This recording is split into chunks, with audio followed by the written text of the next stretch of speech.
Hello, I'm William Collins and I'm here with Anne O'Regan. Now, Anne is a trustee and the vice chair of the Welsh charity FNF Both Parents Matter Cymru. The main activity of that charity is to support non-resident parents, particularly in issues about children and contact. But the charity also provides a specialist service to male victims of domestic abuse. That's not the only charity that Anne is involved with, and perhaps she'll tell us a little bit about the other ones as well. But as far as this interview is concerned, the most important thing is that Anne is a passionate advocate for men and boys here in South Wales particularly. So, Anne, thank you for sparing us some time this morning. Perhaps I can start off with a political question, because many people that do advocate for men and boys get accused of being a far-right winger. Are you a far-right winger, Anne?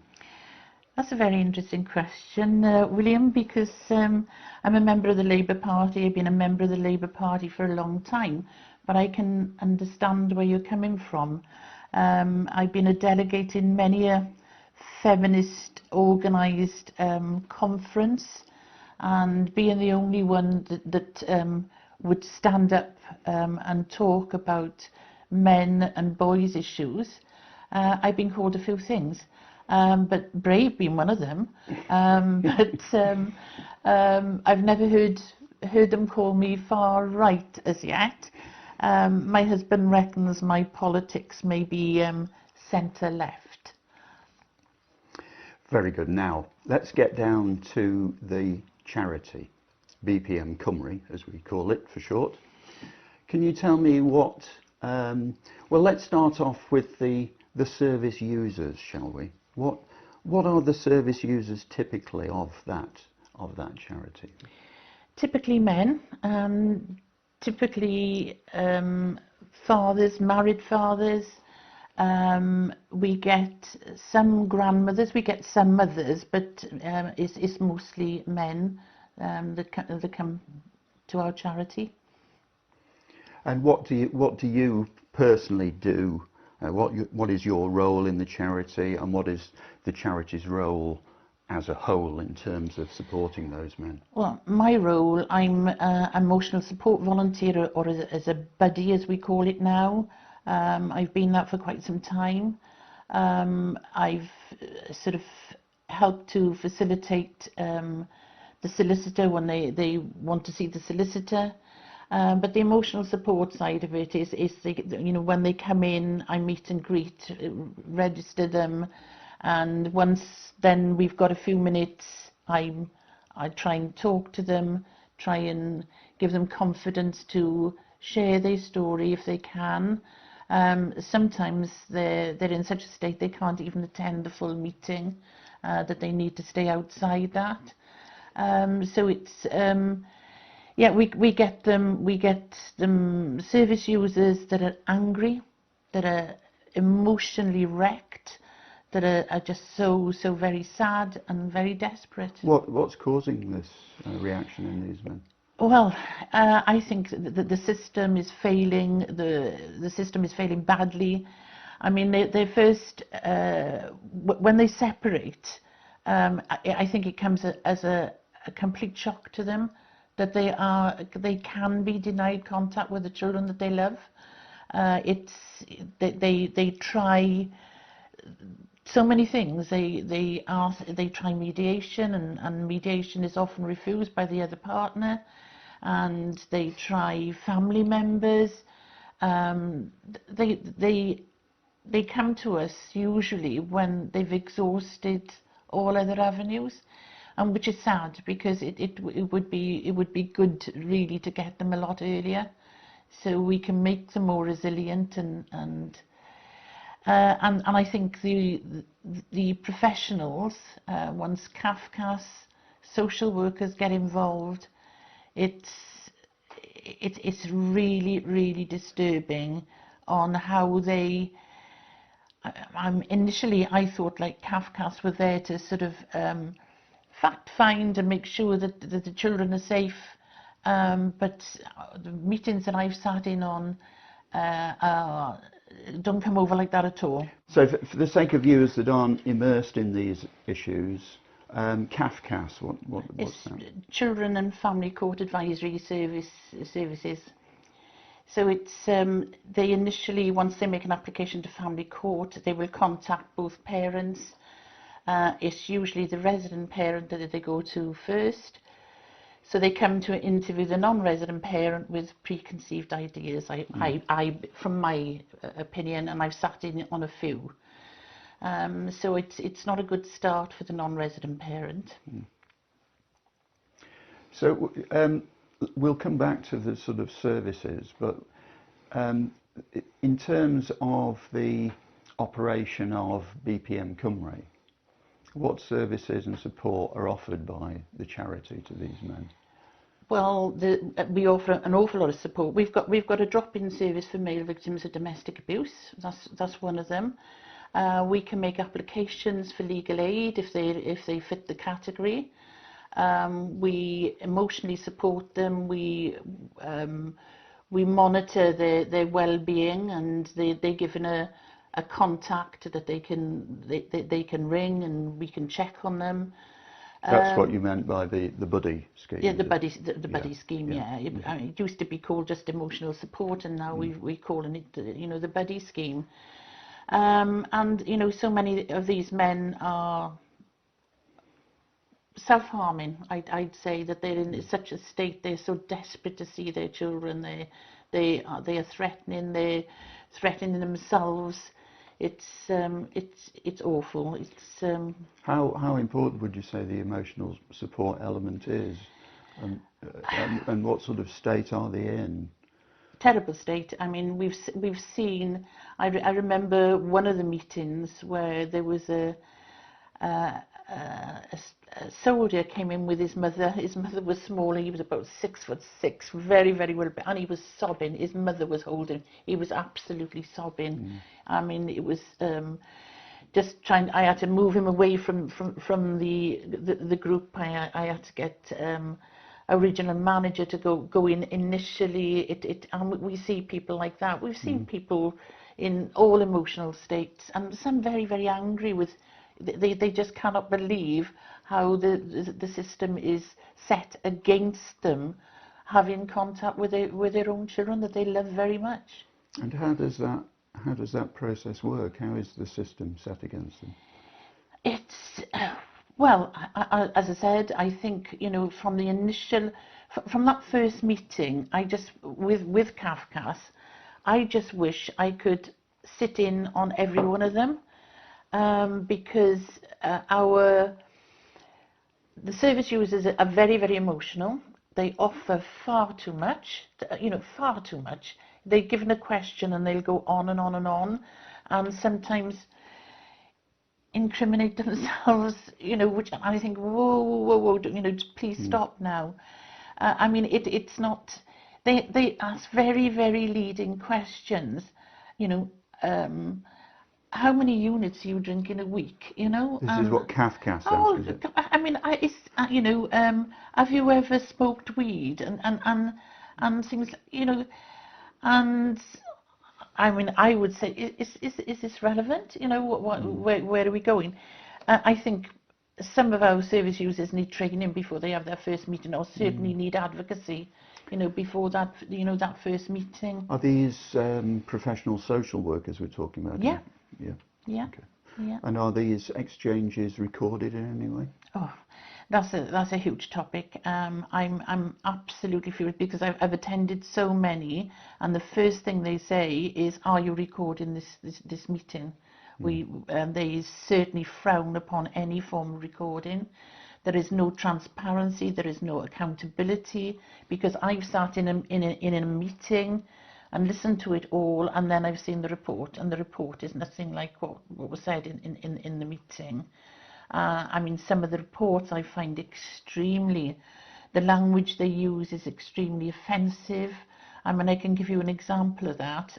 One of our service users that I've been very close to, I've worked with a long time then, had supervised contact with his 4-year-old daughter, and it was she had a packet of quavers, these soft crisps, and she dropped one on the floor in the room, and he said to her, "Oh, that's dirty," but before he could get to her, she picked it up and she ate it.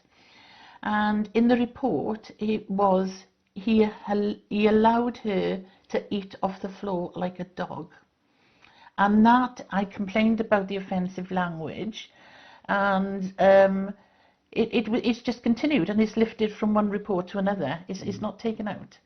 I said, do you realise how dogs eat off the floor? They don't pick it up with their fingers. This is not, but it's still left in the report. And I mean, it's no wonder there's no trust there between the service user and the social worker when they use language like that for something which is very, very normal and natural for a 4-year-old child to do. And even though Dad said it was dirty, he couldn't quite get there in time. Are these interviews conducted with just one parent or with both parents present? Oh, just one, yeah. This was a supervised contact that I'm talking about there, but the parents are separate when CAFCAS come out. So they I believe, always interview the resident parent first, and then they come to the non-resident parent. Have you ever been present at an interview of the resident parent? No. So we don't know how that one goes. No. And how long have you been involved in these issues? How long does your contact with the charity go back? It's about 11 years now, my contact with the charity, but it was very much initially it was very much attending meetings, and the emotional support things started, even though I was emotionally supporting a lot of the service users. We didn't have a title for it. It's just evolved to that position, but it was me maybe getting a venue, and at the Cardiff meeting, the venue I've organised, and making sure we got tea and coffee, and making sure we running the solicitor as it should be run. So did it start off with just Cardiff, because it's all over Wales now, isn't it? No, it was just Cardiff and Bridgend I've been involved with for quite some time, but I think there's 11 or 12, isn't there, all over Wales? Yeah, when lockdown ends anyway. Yeah. Okay. And so that goes back 11 years, contact with the charity, but what prompted you to get involved with that sort of work in the first place, even going back to 11 years? I had an interest, first of all, around issues with male victims of domestic abuse because of my union work, and realising that there wasn't support for victims of domestic abuse. What was your union work? I don't think we've mentioned that. I was an equalities officer for a trade union. I was an elected equalities officer for a trade union in the health sector. So it was basically representing people on disciplinaries, grievances, sickness, and my biggest role was representing women on work-life balance issues, because most women choose to work part-time and most men work full-time. But it's something I'd done, but I represented some very complex cases on equality issues, around that time. And did that lead you to any, in the context of work, what sort of work area was it? Was the union involved with? Hospitals, yeah, okay. Yeah. So were there any sort of gender issues there, or? Well, yeah. Every 4 years, the health board has to come up with their equality objectives. And a few years back, they came up with the gender pay gap was one of the 4 equality objectives. Now, this is relevant to the health service. So when I questioned the employed equalities officer on this, I said, how have we got the gender pay gap on here? And he said, well, it's we did a staff survey. And I said, yeah. And what was the question? Do you think the gender pay gap's important? Well, of course, everybody thinks the gender pay gap's important, so they, they tick the box. So because they had so many ticks, so I mean, if you ask the question the right way, you're going to get the answer you want, aren't you? Absolutely. I mean, we've had Agenda for Change is the pay system that that's been enforced for many years now in the health service. And if you're a band 5, whether you're male or female, you are is pro rata. You get exactly the same money. And of course, women are overrepresented in every area. I think there's a bit of a debate about consultants, but every other area, and even now in Cardiff, the board is predominantly male. So female, you mean? Female, sorry, female, so it's they're overrepresented, and yet they're saying, and women make these choices, and they are supported to make these choices, but yet they say it's a gender pay gap. It's what era are we talking about now when they first started talking about the gender pay gap? Is this when you were still involved with the union? This last time, this was about 4 years ago.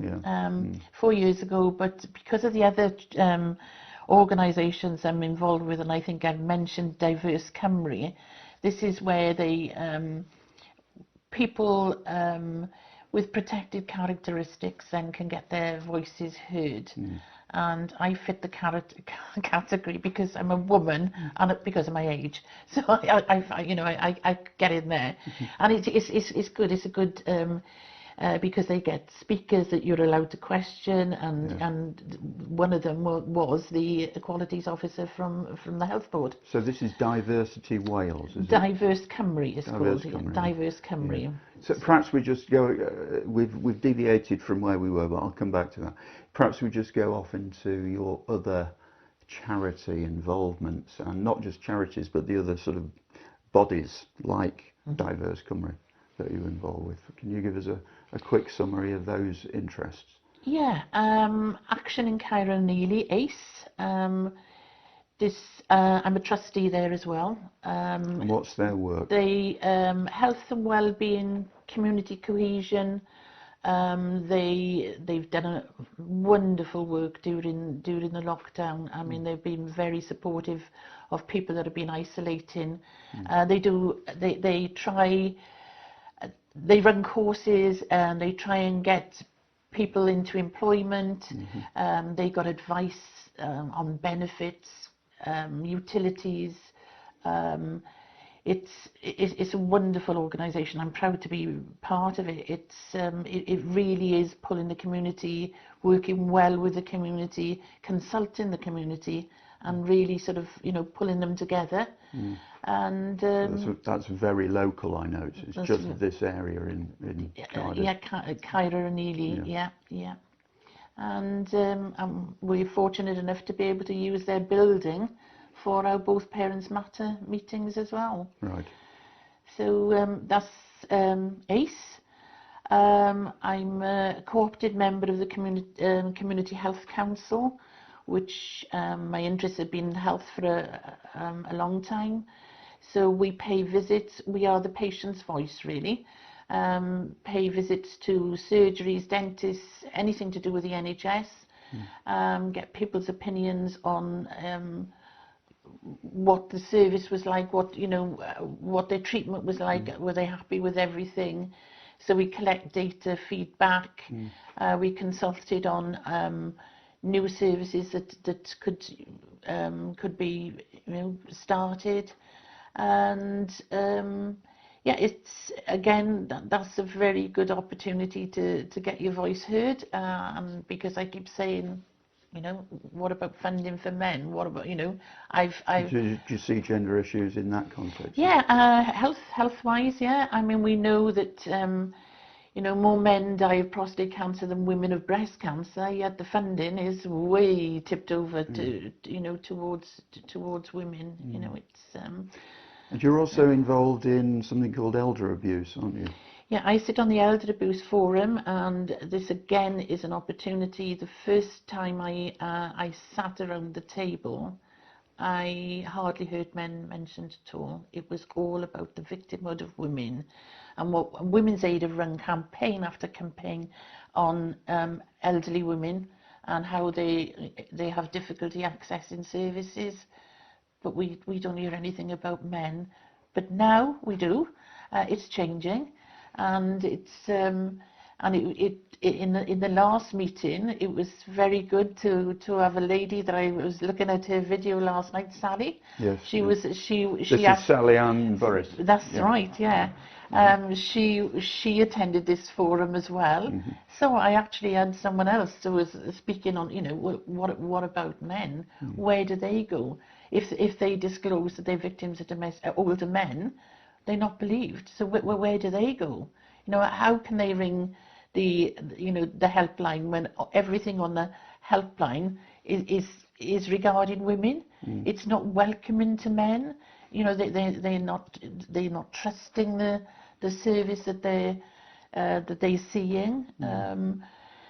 So it's and with the Elder Abuse Forum, it's with a few of the forums, it's given me access to the Older Persons Commissioner. So it's again an open door for me then. So have you got any first-hand experience of elderly men that are subject to abuse? Yeah. I'm actually looking out for two of them at the moment. One of them is a service user of Both Parents Matter, and the other one I got to know via a friend who was being abused by his daughter, who was actually been sofa surfing for over a year.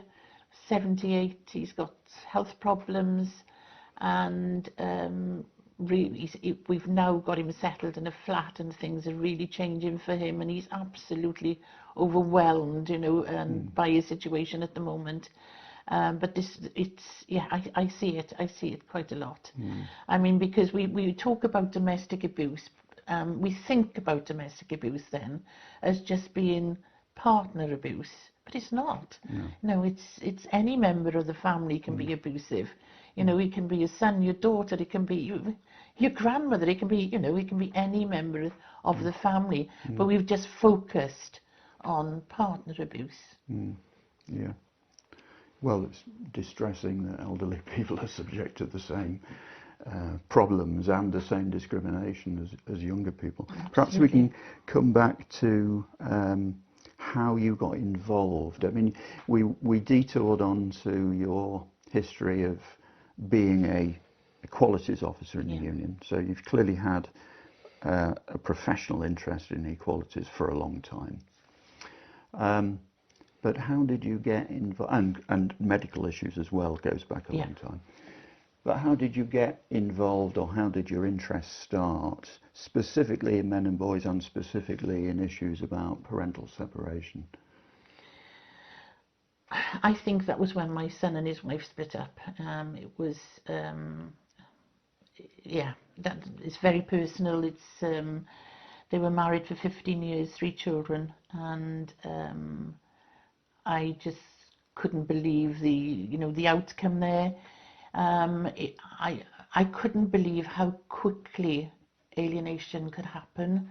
I mean, they used to stay here all the time. These are your grandchildren? My grandchildren, yeah.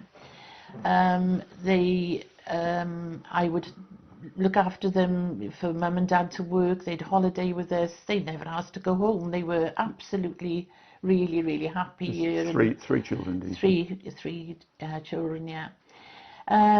They split up. There was a bit of discussion. First of all, she came, my son came, and then they decided that they'd try again, and it didn't work. And I kept saying to them, now whatever happens, whatever you decide, the children must come first. These children must know that they're loved by everyone. And I mean, I really spent some time trying to enforce this. Children, they must know that they're loved and cared for by everyone. And there was a bit of a kickback from the children initially, within the first couple of weeks. No, we want to see Dad. We want to see, we want to. But after, I would say, maybe even a month, there was a complete change of character in those children. They were, they were loving, caring, respectful. I was so proud of them. Beautiful children that I was very, very proud of. And then they hated, they were abusive, but they were rewarded for being abusive. I mean, they stopped using, they didn't call me Nan anymore. They called me my first name if there was ever a conversation. If ever, maybe that would be the phone.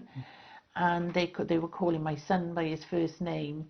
And that happened within weeks. And I mean, really sort of, it was just unbelievable that children could change that quickly. And I do know it's, you know, they have to protect themselves. They have to, you know, think I've got to live with this, so I've got to be compliant. Had you come across alienation before this? No. You didn't know what it was at that time? No, not at all. I mean, I was divorced. I had 3 children, but my children were older when we separated. But my children continued seeing their dad, and which I'm very grateful for, because we got mutual grandchildren, and there isn't an issue if we ever if we ever meet up for birthdays or anything like that. It's not a problem. But no, I've never witnessed it before. And I mean, it's not just us, it's the whole of the paternal family don't see those children, and some of the maternal family. His sister doesn't see the children, because his sister have said, what you're doing to these children is harming them. They need their father in their lives. They need, you know. How long ago was this? This is about 11 years now. So how old are the children now? They're 22, 20 and 16 now. Okay, yeah. So there's one still a child. And do you have any relationship with them now? No. No, it got to a stage where I was told that they wouldn't accept presents from me anymore. They certainly wouldn't see me. They wouldn't accept presents. They would accept money. And then I was sending cards, and I was told by my eldest granddaughter that if I continued telling her how much, in these cards, how much I loved and missed them, that she was going to seek legal advice for harassment. So that, so that's how bad it gets. I mean, it's just, I mean, this is when I started. I mean, I got very, very low. It was just because they were a massive part of my life, of our lives. And I got very low. And because I was quite active within the community, I rang quite a few different people, Kafka's included. You know, what can I do? I'm just prevented from seeing my grandchildren. They weren't a lot of help. So eventually I spoke to both Parents Matter, and it was a local counsellor guided me, you know, to them. And that's what I've been ever since. And I'm really glad that I found them, because I think with me helping other people in the way that I do, with emotional support, helps me as well. Because it is a grieving process. You never forget. I mean, as a grandmother, it's a bit of a double whammy. I was very, very concerned about my son's welfare. He was grieving for his children. And had no control. The courts take absolute control. It's just awful. I mean, he's a healthcare professional. No safeguarding issues at all, and he was told that he could only have indirect contact with his youngest child.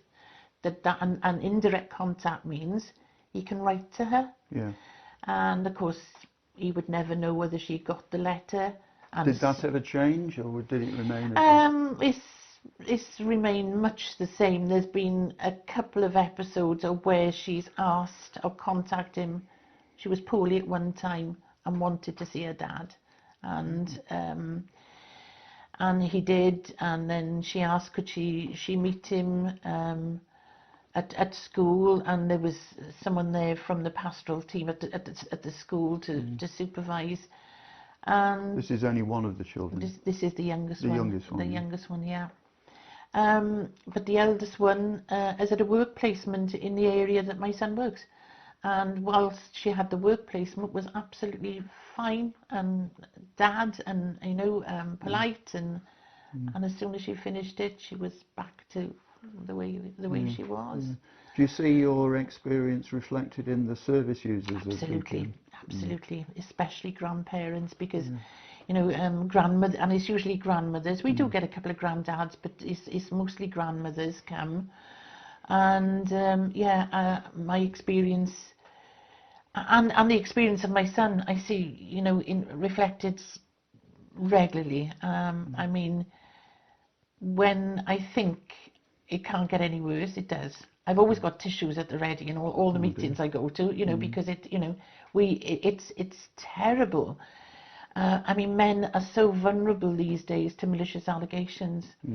And of course, it only needs an allegation. I mean, the Me Too movement has just moved it on that massive stage further, that it, you know, if it's a sexual allegation, my God, it's, you know, it's just so worrying. And, you know, I mean, I've got sons, I've got grandsons, that I'm just very, very concerned about the way the world is going, that, you know, that men are really, well, they're not in with a chance. I mean, if an allegation is made, they have to prove their innocence. It's not, you know, it's What awful. proportion of service users of BPM are subject to allegations, do you think? Most of them, I'd say. Most of them, because of course is a gateway to legal aid for women. Domestic abuse is a gateway to legal aid. And do you want to expand on that a little for people? Yeah, so it's, if they're a victim of domestic abuse, you know, they're much more likely, and it's evidence then, and Women's Aid can evidence, you know, that they're a victim. So all they got to do is go to Women's Aid and say, yeah, is it me, you know, well, that's no investigation. Well, family courts are based on probability anyway, you know, it's not fact, it's not, you know, it's all based on probability. So it's they can go to their GP, they can go to a nurse, they can go to as I said, Women's Aid, or any of the many sister charities Women's Aid have got, and get that evidence letter. Yeah, this is the so-called domestic violence evidence gateway, isn't it? That's right. Yeah. Because the legal aid was withdrawn from civil cases in 2013, but this gateway, if you allege domestic violence. Yeah, and it's just alleged, you know, and that's it. I mean, I don't think there are any winners in family court, and certainly children are not. You know, it's just it really lets children down badly. You know, the system is really, really failing. But the primary legal duty of the family courts is to put the best interest of the child first and make their interest paramount. I mean, even their wishes and feelings reports. I mean, it's, you know, I've read them, and my God, it's upset me so much to read those wishes and feelings reports, because those children are using words that they would never normally use. It's been written for them, basically. They've been really guided through it, and it's you know, is it their wishes and feelings? No, it's not their wishes and feelings, you know. And I mean, it's just, as I said, the system is failing badly.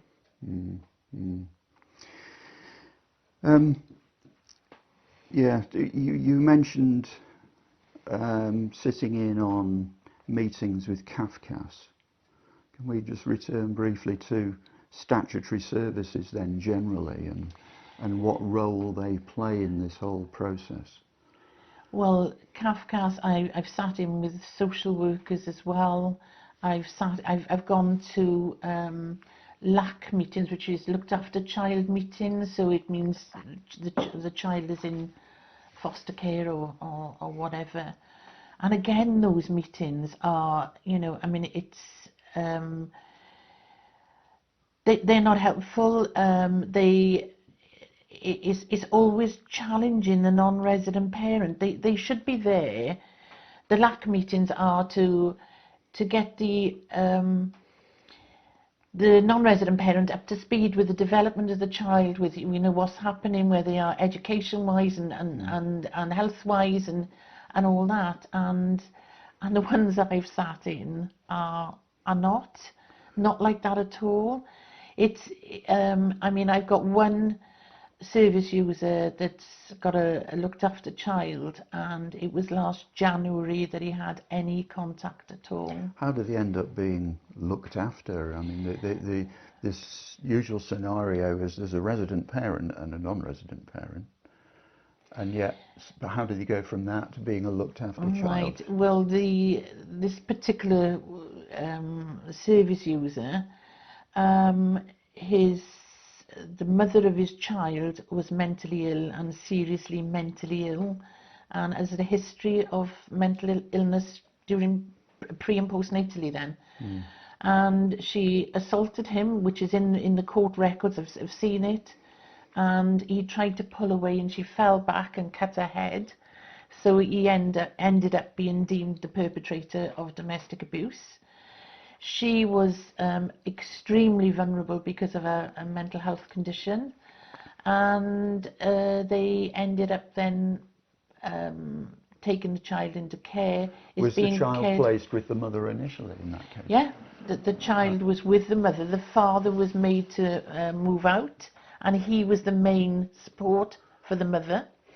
In Wales, we haven't got a mother and baby unit in Wales, which is absolutely shocking, because 1 in 5 women suffer mental health problems in pregnancy. And 2013 they closed the mother and baby unit, and we haven't had one open since. There's plans at the moment, there's isn't there? plans We'll at the not go moment. there, that would be a whole different interview. Exactly. There's plans at the moment, but again it's worrying. So I mean, the previous pregnancy, she was in a mother and baby unit, kept the child and recovered and became okay. And because the facility wasn't there, they removed the child. And so the child, have I got this right then? This scenario, this particular case, they removed from a mother who was struggling for various mental health reasons. They removed from her actual real support, which was her partner. Yeah. And having removed the partner so that she could no longer cope, they then put the child in care. That's right. Yeah. So words fail me. mother and father now have contact, supervised contact. It should have been every 3 months, I think, but because of COVID, it's not. Is this a rare scenario, you think? I don't think so. I mean, I've witnessed a child being taken, and I'm still reeling from it. I witnessed a child being taken 10 o'clock at night, taken 4 hours away in a car with 2 social workers. The grandmother screaming. The father the day before had a safeguarding check by local authorities, and he was fine. But the court in Surrey had made a decision to take this child. The child was taken by 2 social workers 10 o'clock at night. The child had to be woken up. And as they were leaving, the grandmother said, oh, don't forget her medicine. Those 2 social workers were taking that child 4 hours away in a car and didn't know whether she had a medical condition or not. Shocking. And I'm still reeling from that. I mean, I said, can't you wait? Can't you wait somewhere till the morning? Can't we, I said, you don't know if she's diabetic, epileptic. You don't know anything about this child. No, the court has said, and this is what we do. And that's how cruel the system is. Well, I know the number of children being taken into care in England and Wales is soaring. It's more in Wales, isn't it? Is it? I think both, the whole of the UK really. Really? I think it's increasing. Right. So, you've been involved in these things for quite a while. Do you think they're getting better or worse? That's really difficult to say, because of course I'm seeing the worst of it because of the nature of what we do, and family courts are secret, and so we don't know the outcomes. We don't know if there are good outcomes. I doubt it. It's you know, getting to family court is, you know, there's a lot of conflict before you get there. And one person's rewarded with the children by the sound most of the time. And of course, child arrangements orders are not enforced, or very rarely enforced.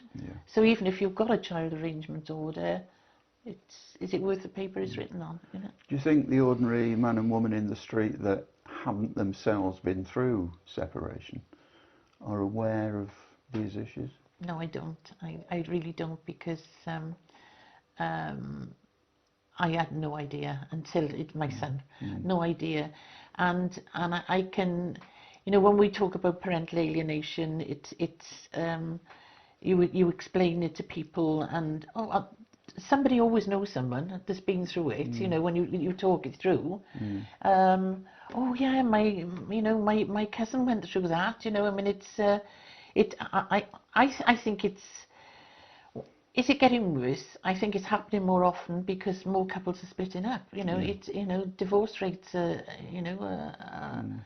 so it's not improving, and I think the system is deteriorating. It's overloaded. It's not, you know, it's.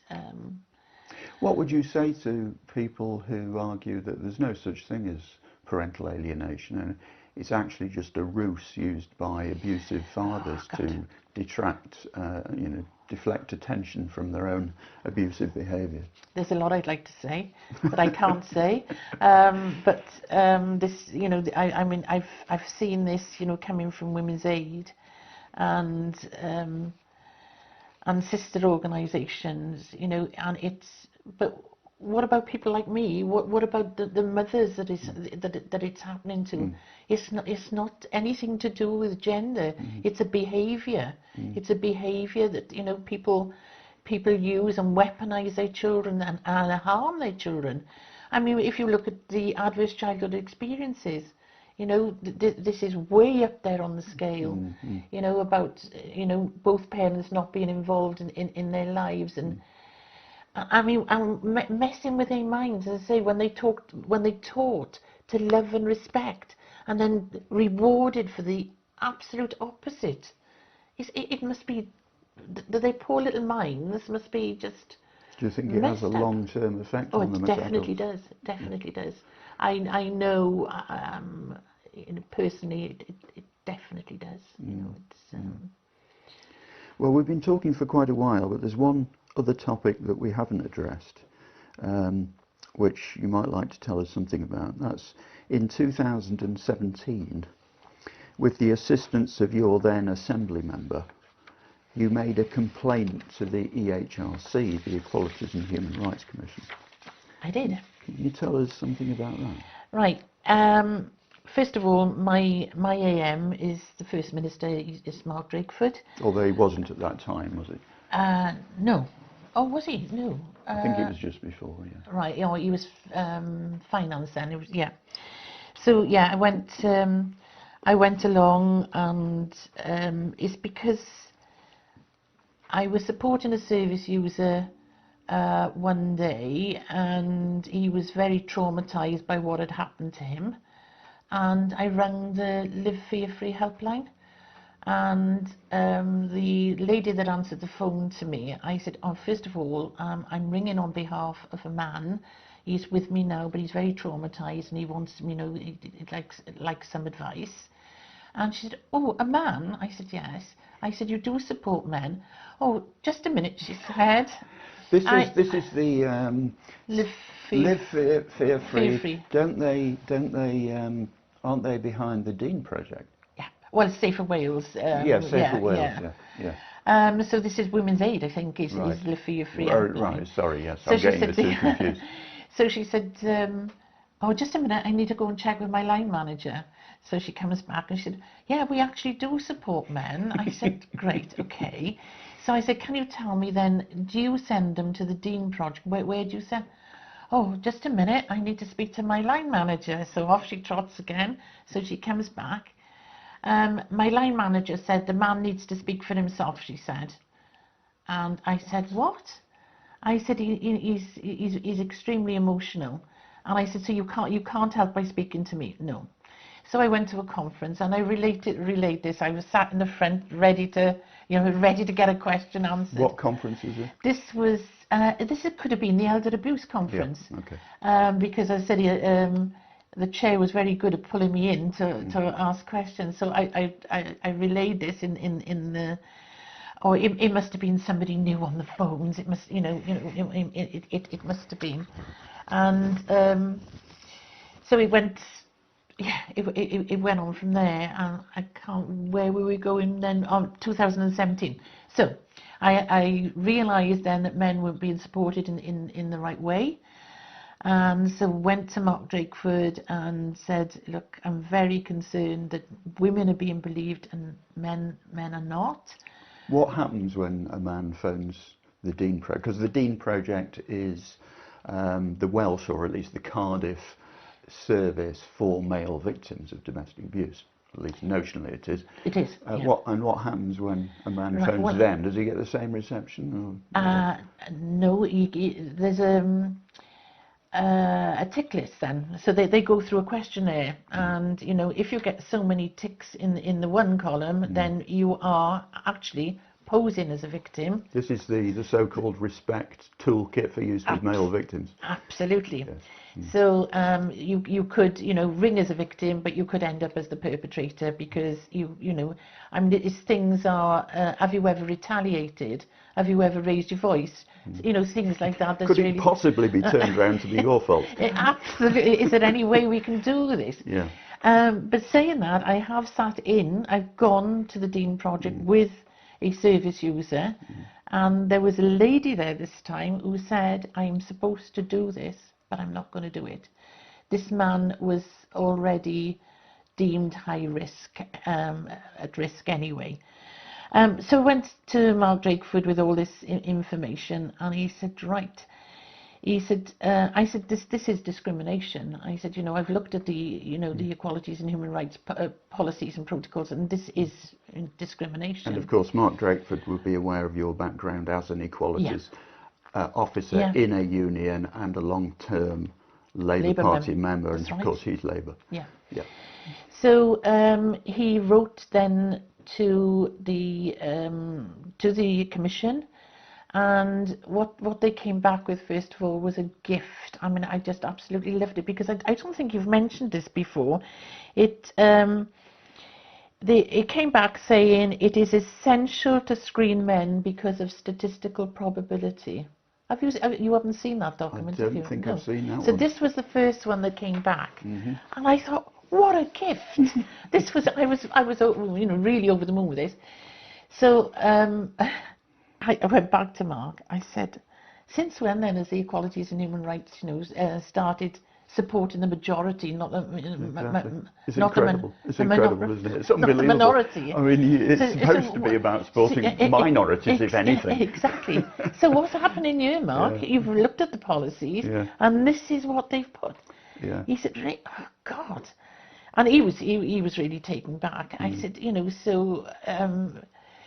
So again, he wrote, and this time it was that I needed a meeting with him, and I was introduced to the head of policy at the time, and sat down with her and spent nearly 2 hours with her going through all this.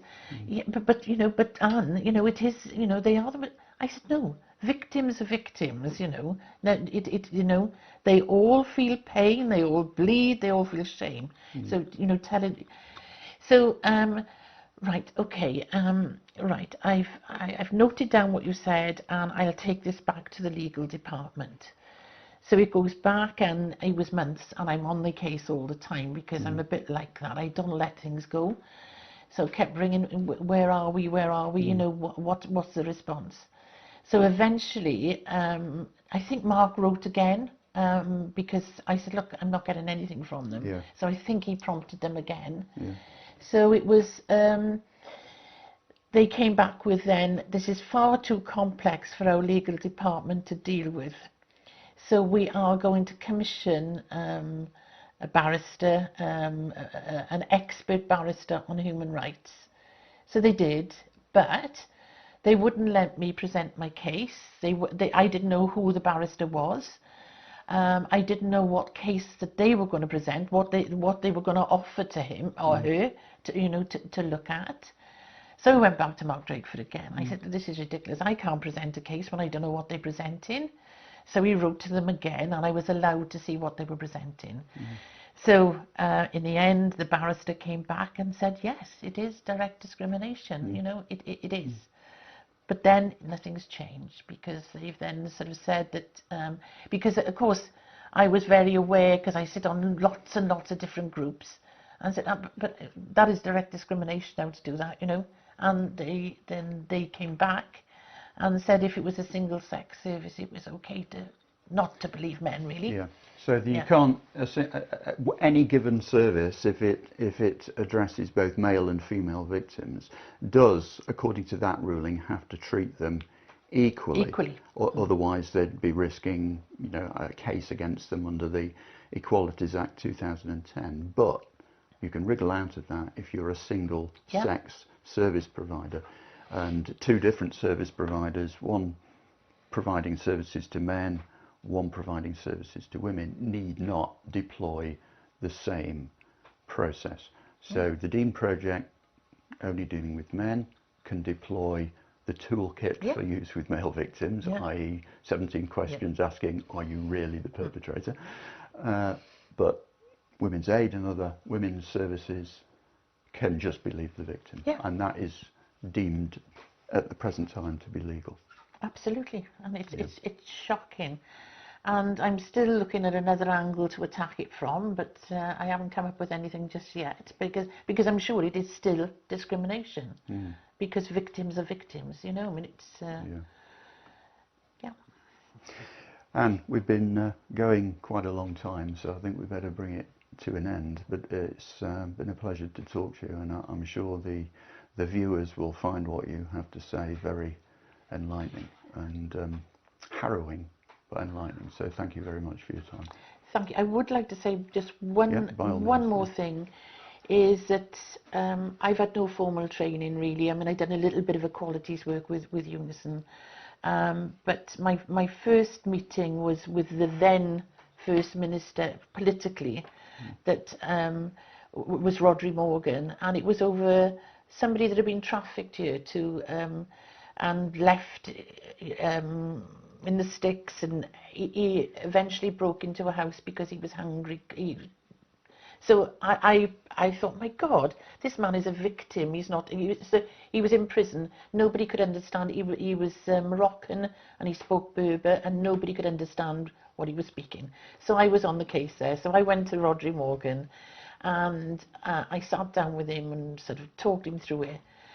And he said, right, what do you want me to do? I said, well, I was hoping that you would come up with something here, So he did. He wrote to the Refugee Council and all this, and done some work. And from then on, I've had no issues going to see any member, MP, AM, whatever. They're there to work for you. And they're there to write for you, to write on behalf of you as your constituent. Make them work for you. I mean, it's, if I can get the Equalities and Human Rights Commission to step down on an issue, anybody can. Anybody can do that. Especially women. It's so much easier for women to fight men and boys issues.